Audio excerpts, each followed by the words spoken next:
Okay, so today we're going to look at the importance of the meniscus in your knee. So basically, let's look at a picture of the knee with no meniscus, okay? So here's your knee, looking at it from the front. Here's your kneecap for reference, and you got your two major bones here. As you can see, there are forces coming up here and coming down here. Like say if you take a step and you hit the ground, forces are going to come up here. Body weight and everything always puts weight here. If you're carrying something, there's more weight going through there, okay? As you can see, this is not exactly a perfect fit here between your two bones in your knee, right? Not at all. You've got, basically they're touching right in these two areas. So here again, as you can see, as you move around and use your knee, forces come from above and below and pass through the knee joint. So if there's no meniscus, the forces are concentrated in just a few high-stress spots where the two bones touch. This is what tends to happen when a meniscus is surgically taken out, called a meniscectomy, but the same effect to a lesser extent happens when just part of the meniscus is taken out, called like a partial meniscectomy. The result, since forces on the knee are concentrated more in certain areas, which would be here, the slit articular cartilage that coats the ends of the bones begins to wear down early, okay?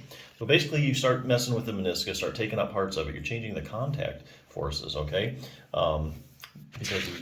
So anyway, let's go look at this picture here. Now, let's take a look at a picture of the knee, except this time with a meniscus in it. So here's the two meniscus, and you see how it just kind of helps everything fit together a little better, okay?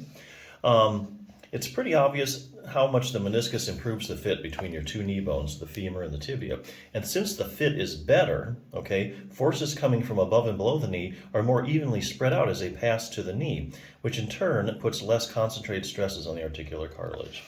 So remember, before, without the meniscus, this is mainly where the two areas are, where the stresses were coming from. So stresses will go here and they'd be concentrated here and here. Put a meniscus on each side, okay, and now the fit is better, and so the forces, as they're coming above and below, are more evenly distributed across the whole surface here of your tibia, okay? This is perhaps the most important function of your knee meniscus. Without it, or with parts of it shaved off, there's an increased risk of wearing down your cartilage prematurely, which could lead to early arthritis. So basically what they found, when surgeons take out parts of the meniscus, you think, oh, this one, we need to shave off part of this, we need to take out part of this. Do a meniscectomy, you're changing the contact forces between the two bones, okay? And since the forces aren't as evenly spread, basically it leads to early arthritis. So that's it, according to the literature.